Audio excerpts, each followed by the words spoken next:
Dobrý den, Martine. Jak se vám pracuje s našou agenturou? Líbí se mi to, bylo to rychlý a lidi se jakože ozývají hned, takže jsem spokojený.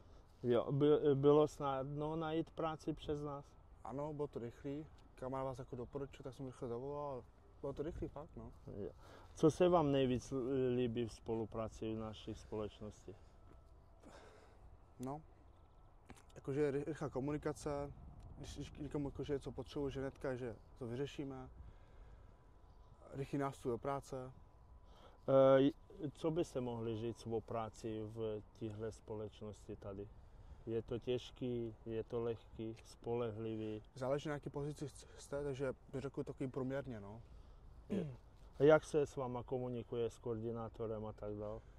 Některý dobře, některý jakože jsou takový trošku drsný, ale dá se to vydržet. A s koordinátorem z agentury? Jo, dobrý je to. Jo? Dobře. Tak děkuji moc, Martine. Dobře, děkuji. Hezký den. No taky, naschle.